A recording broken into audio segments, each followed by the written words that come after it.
बिस्मिल्लाहिर्रहमानिर्रहीम, अस्सलाम वालेकुम। हेलो पाकिस्तान के अंदर इस वक्त मुआशी कत्लेआम जारी है, रियासत पाकिस्तान के सारे इदारों का भी और उसके साथ साथ अवाम का भी। कल गैस की कीमत में पंजाब में 50% और सिंध और बलूचिस्तान में 45% इजाफा किया गया था। साथ ये कहा गया 10 रुपए की हम दे रहे हैं आपको रियायत, पेट्रोल 8 रुपए की दे के 10 अरब रुपए हम दे रहे हैं आपको सब्सिडी। तो 15 अरब रुपए का बिजली का टीका उसकी आड़ में लगा दिया गया। ये इंटरनेशनल फ्रॉड है। किसी ज़माने में बड़ा लकी ईरानी सर्कस मशहूर होता था। ये गैर लकी पाकिस्तानी सर्कस है जो पाकिस्तान के हवाले से सारी दुनिया के अंदर लगा हुआ है। आप कोई भी इंटरनेशनल जो भी न्यूज़पेपर है और जो प्रिडिक्ट करने वाले थिंक टैंक्स हैं उनको उठा के देख लें कि वो कहती है तुझको खल्के खुदा गायबाना क्या। ये पता नहीं किस धरती पे रहते हैं और किस दुनिया के ये बासी हैं जो कहते हैं सारा अंडर कंट्रोल है और सारा ठीक करके दिखा देंगे ये हुक्मरान जो पाकिस्तान के अंदर बैठे हुए इस वक्त।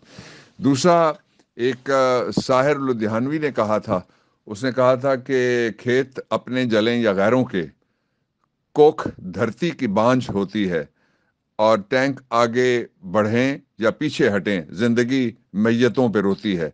इंसानी जान का एक बहुत बड़ा अलमिया हुआ है हिंदुस्तान के रियासत उड़ीसा में, जहाँ 100 से ज़्यादा लोग ट्रेन के हादसे में चले गए। तो इस पे इज़हार अफसोस है कि ये अलमिया हुआ।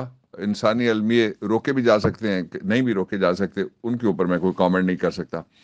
दूसरी जो बहुत इंपॉर्टेंट बात है इस वक्त वो दो हैं। उनका एक कि इमरान को छोड़ के पीटीआई चली गई। कितनी पीटीआई गई, कौन गया, ये कोई फैक्ट्स और फिगर्स नहीं दे रहा। और साथ ये भी कोई नहीं बता रहा कि पीटीआई से कितने गए और कितने नए लोग, कितने नए क्रेडिबल चेहरे और कितने नए बड़े बड़े नाम वो पाकिस्तान तहरीक इंसाफ में शामिल हुए। मैं आपको एक रन डाउन देता हूँ। उसका पहला नुकता ये है कि जो पाकिस्तान तहरीक इंसाफ से गए, आप कराची लगा के देख लीजिए, आप इस्लामाबाद पिंडी लगा के देख लीजिए, उनमें से जो जाने वाले वजीर गए उनमें से कोई एक आध को छोड़ के कोई कभी पाकिस्तान तहरीक इंसाफ के बगैर, वो एक आध भी मेरे जहन में कोई नहीं है, आपको अगर नजर आए तो मुझे बता दीजिएगा, कोई पाकिस्तान तहरीक इंसाफ के बगैर खा वो सूबे का हो या मरकज का वजीर हो, कभी काउंसलर भी नहीं बना। इससे पहले पाकिस्तान तहरीक इंसाफ के टिकट के ऊपर लोग इलेक्ट हुए और वो गए इख्तियार में, उनको इख्तियार मिला और फिर उन्होंने एक गलत फैसला किया। तो जो मुश्किल टाइम आएगा वो गुड टाइमर थे और बैड टाइमर नहीं थे। ख़वातीन ने डट के बड़ा मुकाबला किया है, उनको सलाम। और जो सनम जावेद की बेटी, वो इमरान खान से जाके दोबारा मिली हैं और एक उन्होंने बड़ा ठट्ठा भी बनाया बाज मर्दों का। और उन्होंने ख़वातीन, लेकिन ठीक कहती हैं वो, जो ख़वातीन में हौसला है, ख़वातीन जुल्म के ख़िलाफ़ आवाज़ बुलंद करने वाली अगर आप ख़वातीन शुरू करें तो अमेरिका में रोज़ा थी जिसने पहली दफ़ा वो सीट पे जाके बैठ गई और उसने कालों को सीट का हक दिलवाया और फिर काले सीट हासिल करते करते एक काला जो था वो प्रेसिडेंट भी बना फिर अमेरिका का। ये रोज़ा की वजह से हुआ था सारा।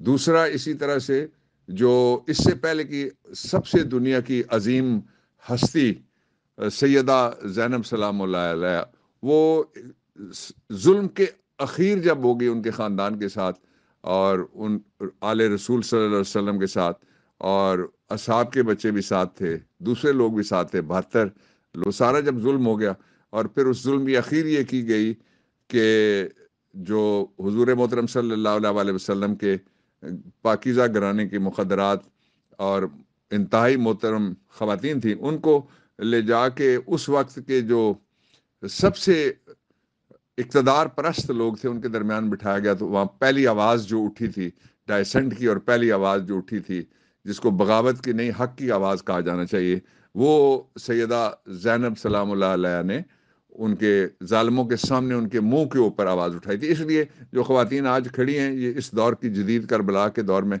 इनके अल्लाह ताला दर्जात भी बुलंद करेगा और उन्होंने अपना साबित कर दिया है कि वो इस काबिल हैं कि आइंदा मुल्क की बागडोर में उनका एक ज़बरदस्त किस्म का रोल हो और हिस्सा हो। दूसरा जो मैं आपको बताना चाहता हूँ, पहला इसका हिस्सा ये था कि जो गए, मैंने बताया कि उनमें से ये गए, वो चंद गिनती के लोग थे जो पहले, इससे पहले कभी मुंतखब नहीं हुए। दूसरे जो गए हैं वो ऐसे ऐसे लोग हैं, कोई इस्लामाबाद पिंडी आगे पीछे से, जिनको कोई जानता ही कोई नहीं है। اور ان کی کوئی پولیٹیکل نہ سگنیفیکنس ہے، نہ ان کی کوئی پریزنس تھی کسی جگہ سے، اور وہ سیاسی ہجرتوں کے مسافر بنے، اور ان کو پی ٹی وی نے بس کوریج دے دی۔ پی ٹی وی کی کوریج کا مطلب آپ کو پتہ ہی ہوتا ہے کہ کیا ہو رہا ہے۔ جو تیسری امپورٹنٹ بات ہے وہ یہ ہے کہ پاکستان تحریک انصاف نے 300 ٹکٹ ہم نے دیے ہیں صوبائی اسمبلی کے پنجاب میں، اس میں سے 20 لوگ بھی نہیں گئے، 20 سے کم ہیں۔ تو اس کا مطلب کیا ہوا کہ سارے چلے گئے، پی ٹی آئی ختم ہو گئی؟ یہ بڑی لغو بات ہے، بیہودہ بات ہے۔ دوسرا، آپ چلے جائیے کے پی میں ہم نے ٹکٹ دیے، وہ 150 سے زائد سیٹیں ہیں، وہاں پہ ہم نے ٹکٹ دیے، تو وہاں کیا ہوا؟ کیا پی ٹی آئی کے کتنے لوگ ہیں؟ وہ چند لوگ بھی انگلیوں پہ بھی گنے نہیں جا سکتے، ان میں سے کچھ لوگ جو گئے وہ جن کو ٹکٹ نہیں دیا گیا تھا اور وہ غیر منتخب تھے، وہ لوگ گئے، اس لیے ان کی کوئی سگنیفیکنس نہیں ہے۔ اس کے ساتھ ہی جو باقی جو پروپیگنڈا ہے اس کو چھوڑ کے اب آپ ذرا آ جائیے، جو تیسرا نقطہ ہے اس کا بہت امپورٹنٹ ہے، وہ یہ ہے کہ عمران خان کے ساتھ کون شامل ہوا ہے؟ ٹاپ کے فلم سٹار، ٹاپ کے ٹی وی سلیبس، ٹاپ کے کرکٹرز، اور ٹاپ کے وہ لوگ جن کو کہا جا سکتا ہے صحیح معنوں میں وہ پاکستان تحریک انصاف کے ساتھ شامل ہوئے۔ پھر 1.5 کروڑ سے زیادہ، چوتھی بات، اس پارٹی نے ووٹ لیے ہوئے ہیں، ان میں سے کون ٹوٹا ہے؟ اس میں تو اضافہ ہو رہا ہے۔ جو ووٹ بینک ہے اس کے اندر اضافے کی رفتار اب اس طرح سے ہے کہ یہ کوئی ماہانہ اضافہ نہیں ہو رہا، ہفتہ وار اضافہ نہیں ہو رہا، روزانہ اضافہ نہیں ہو رہا، یہ ہمہ وقت 24/7 پی ٹی آئی کی سپورٹ میں اور اس کے ووٹ میں اضافہ ہو رہا ہے۔ پھر اگلی بات یہ ہے کہ آج 96% ایک سروے کے مطابق پاکستان تحریک انصاف کھڑی ہے، اور باقی ساری پارٹیاں جو سب سے بڑا زہریلی جڑی بوٹیوں کا اتحاد ہے وہ 3% پہ کھڑا ہے، یعنی 93% کی ہینڈز ڈاؤن میجورٹی سے ان کو تحریک انصاف مارتی ہے۔ اب اس کا آخری جو اور پانچواں پہلو میں آپ کے سامنے رکھنا چاہتا ہوں کہ عمران خان اکیلا ہو گیا، عمران خان کی تصویر نہیں آ سکتی۔ او سوری، میں نے عمران خان کہا 2 دفعہ، قاسم کے ابا ہیں، قاسم کے ابا کی تصویر نہیں آ سکتی، قاسم کے ابا کی تقریر نہیں چلے گی، قاسم کے ابا کا نام نہیں لیا جائے گا، قاسم کے ابا کو ہم نے مارجنلائز کر کے گھر کے اندر بند کر دیا ہے۔ تو یہ تو بہترین ماحول ہے الیکشن کرانے کا، آؤ نا، آزماؤ نا، تیر چلاؤ نا، ذرا ہمیں مسل دکھاؤ نا قوم کو کہ تمہارے اندر کتنی جان ہے۔ نہیں ہوگا، اس لیے کہ حقیقت سب جانتے ہیں کہ عمران سے ووٹ نہیں چھینا جا سکتا اور عوام سے عمران نہیں چھینا جا سکتا، بڑی سیدھی بات یہ ہے۔ اب میں آپ کو بڑی زبردست بات یہ بتانا چاہتا ہوں کہ قاسم کے ابا فتح کے قریب ہیں۔ تھوڑے دنوں میں آپ دیکھنا شروع ہو جائیں، میں تو دیکھ رہا ہوں، دیوار پہ لکھا ہوا دیکھ رہا ہوں، جو پسے دیوار دیکھ سکتے ہیں وہ بھی دیکھ سکتے ہیں کہ کوئی رستہ دوسرا نہیں ہے۔ جو انویسٹرز کی بنائی گئی تھی نئی پارٹی وہ ٹھوس کر گئی ہے، اسلام آباد میں بھی ٹھوس کر گئی، پنجاب میں ٹھوس کر گئی، لاہور میں نہیں ہے۔ تو یہ یہیں سے تو ڈیسیجن ہونا ہے، اسلام آباد اور پنجاب کی ووٹیں آپ اکیلے پنجاب کی بھی سب سے زیادہ ہیں پاکستان میں، وہاں سے وزیر اعظم بنتا ہے۔ تو قاسم کے ابا فتح کے قریب ہیں، وزیر اعظم وہی ہیں، فکر کرنے کی کوئی بات نہیں ہے۔ جو قرآن حکیم میں اللہ رب العزت کا ارشاد گرامی ہے کہ جو لوگ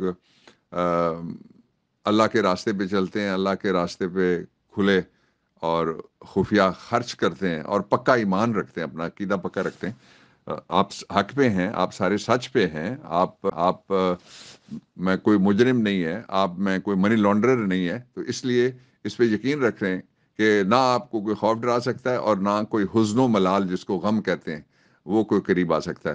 وقت کے بارے میں میرا اپنا نظریہ میں آج پہلی بار پبلک کر رہا ہوں کہ میں نے کبھی بھی نہیں کہا کہ کوئی برا وقت آ گیا، اس لیے کہ اللہ رب العزت نے قرآن حکیم میں ارشاد فرمایا ہوا ہے کہ جب ان پہ اچھا وقت ہوتا ہے تو یہ سمجھتے ہیں کہ یہ اپنی کاریگری ہے، ہماری وجہ سے ہے، اور جب کوئی ٹیسٹ ٹرائل آ جاتا ہے کہتے ہیں یہ برا وقت اللہ کی طرف سے ہے۔ یہ نہیں کہنا چاہیے۔ اچھا وقت، کم اچھا وقت، بہت اچھا وقت، تھوڑا سا کم اچھا وقت، یہ نظریہ ذہن میں رکھیں، اور اچھا وقت بالکل سامنے، قاسم کے ابا کا مستقبل ہے۔ میں بہت دکھی دل کے ساتھ کہنا چاہتا ہوں، ایک تو میں بات کرنا چاہتا ہوں عمران ریاض کی، وہ کہاں ہیں؟ وہ جو کہتے ہیں کہ پاکستان میں چپے چپے کی ہر جگہ انصاف وہ کرائیں گے، سستا اور بھی کرائیں گے، وہ کہاں ہیں؟ وہ ثناخان تقدیس مشرق کہاں ہے؟ ثناخان تقدیس مشرق کو لاؤ، یہ گلیاں، یہ کوچے، یہ بازار دکھاؤ۔ ثناخان تقدیس مشرق عمران ریاض کو لاؤ.